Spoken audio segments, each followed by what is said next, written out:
నమస్తే, welcome to Telugu రాజ్యం. నేను సిరి.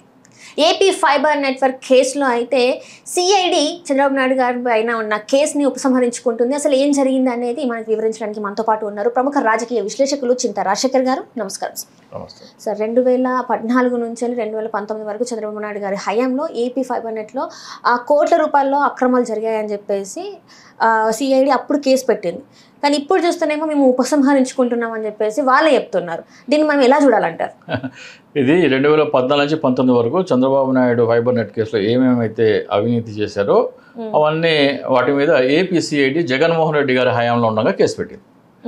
సో జగన్మోహన్ రెడ్డి గారు 2024లో ఓడిపోగానే మళ్ళీ చంద్రబాబు నాయుడు ముఖ్యమంత్రి అయ్యారు. అదే ఏపీసీఐడి ఇప్పుడు ఆధారాలు సరిగ్గా లేవు అని ఆధారాలు లేమి కారణంగా కేసులు ఉపసంహరించుకుంటుంది.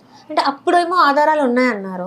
అప్పుడున్న ఆధారాలు ఇప్పుడు కూడా ఉంటాయి కదా సార్. అప్పుడు లేకపోతే ఇప్పుడు ఉండవు, అప్పుడు ఉంటే ఇప్పుడు కూడా ఉంటాయి కదా. ఇదేంటి అప్పుడు ఉండి ఇప్పుడు లేవు అని చెప్పడం? అంటే అసలు ఏపీ ఫైబర్ గ్రిడ్ కేసు ఎంత అంటే 114 కోట్ల కేసు. అది 114 కోట్లు.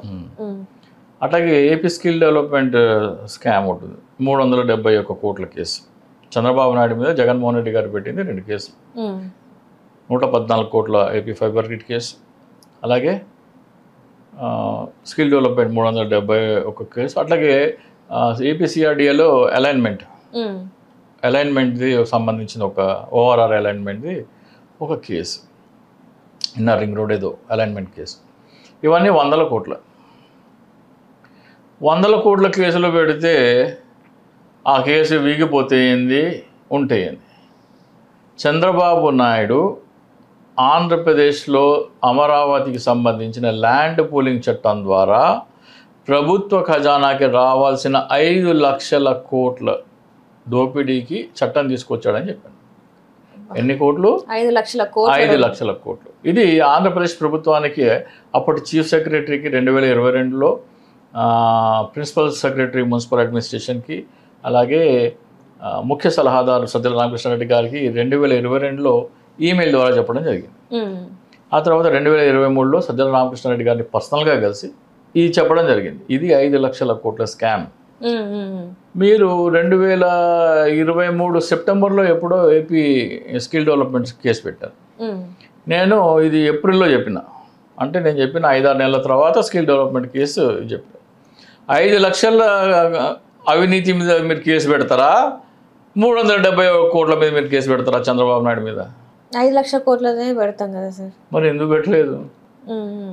చీమల మీద దాడి చేస్తే ఏనుగు అంతా తినకుండా పోతుంటే చీమంతా అవినీతి మీద మేము కేసులు పెడతాము, ఏనుగు అంతా అవినీతిని వదిలేస్తామంటే ఏం చేస్తాము? దీన్ని ఎట్లా చూడాలంటే అంటే వీళ్ళు జగన్మోహన్ రెడ్డి గారి దగ్గర ఉన్న టీం కమిట్మెంట్ గురించి చెప్తున్నాను. కరెక్ట్ లేదంటారా? లేదండి, అసలు లేదు, కరెక్ట్ లేదు. 5 లక్షల కోట్ల స్కామ్ అయ్యా బాబు అని మీ ముందర పెడితే రండి డిస్కస్ చేద్దాము, ఎట్లా స్కామ్ ఏంటి అది కదా కేసు బుక్ చేయాలి మీరు. చంద్రబాబు నాయుడు 114 కోట్ల స్కామ్ చేసినది పెద్ద వార్తనా? చంద్రబాబు నాయుడు 5 లక్షల కోట్ల స్కామ్ చేస్తున్నాడు అనేది పెద్ద వార్తనా? ఏది పెద్ద వార్త? 5 లక్షల కోట్లు ఆబ్వియస్లీ మీ ముందర అట్టిపండులాగా ఉల్చి పెడితే దాని గురించి మీరు పట్టించుకోకపోతే మీరు జగన్మోహన్ రెడ్డి శ్రేయోభిలాష ఏమనుకోవాలా మేము? ఈ రోజు వరకు కూడా ఓడిపోయినారు కదా. అదే కనుక ఆ రోజున 5 లక్షల కోట్ల స్కామ్ చంద్రబాబు నాయుడు అని చెప్పినట్టయితే ఆ రోజున నేను ప్రతి పంచాయతీ దగ్గర చంద్రబాబు నాయుడు అమరావతి పేరు మీద 5 లక్షల కోట్ల స్కామ్ ఎట్లా చేస్తున్నాడు అనేది ఫ్లెక్సీలు కూడా పెట్టమన్నా.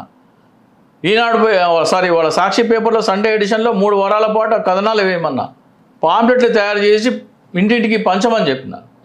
చంద్రబాబు నాయుడు ల్యాండ్ పూలింగ్ ద్వారా ఎంత అవినీతి చేస్తాడో ప్రజలకు చెప్పమన్నాను. అది చెప్పినట్టయితే బీజేపీ పొత్తు పెట్టుకునేది కాదు. 5 లక్షల స్కామ్ చేసిన ఎందుకు పొత్తు పెట్టుకుంటుంది బీజేపీ?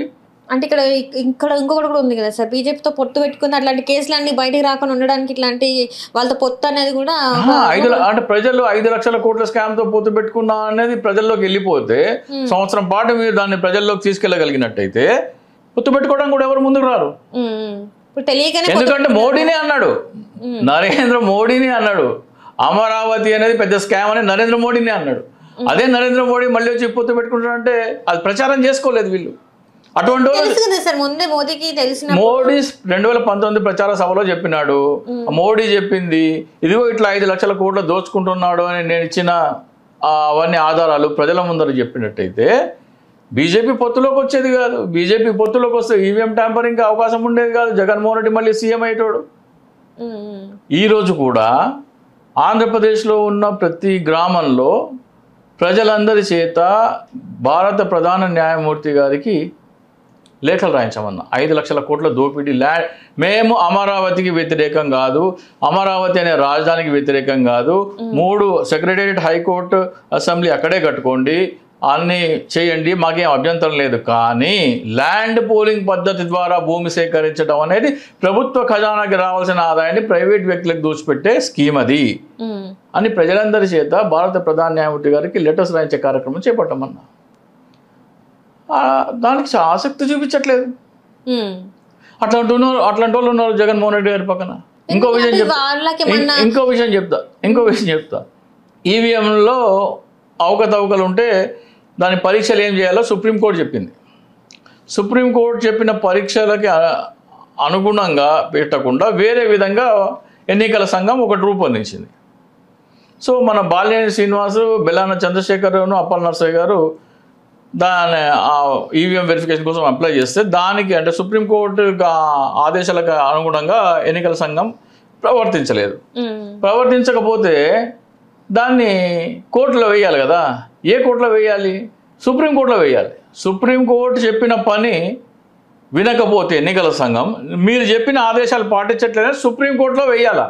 జగన్మోహన్ రెడ్డి గారు తీసుకుపోయి హైకోర్టులో వేసింది. అరే సుప్రీంకోర్టు ఆదేశాలను ఉల్లంఘిస్తే సుప్రీంకోర్టులో కంటెంప్ట్ అయ్యాలి, హైకోర్టులో కాదని కూడా తెలంగాణలో ఉన్నారు అక్కడ. అంటే ఇలాంటి పరిజ్ఞానం లేదు అంటారా వాళ్ళకి? మరి లేదు కదా, పరిజ్ఞానం లేని పక్కకు పెట్టుకున్నారా జగన్మోహన్ రెడ్డి? అది మరి అదే కదా నేను చెప్పేది. నేను వెళ్ళి చెబితే మేము అందరం చదివినాం, మాకంటే ఎక్కువ తెలుసా నీకు అన్నారు.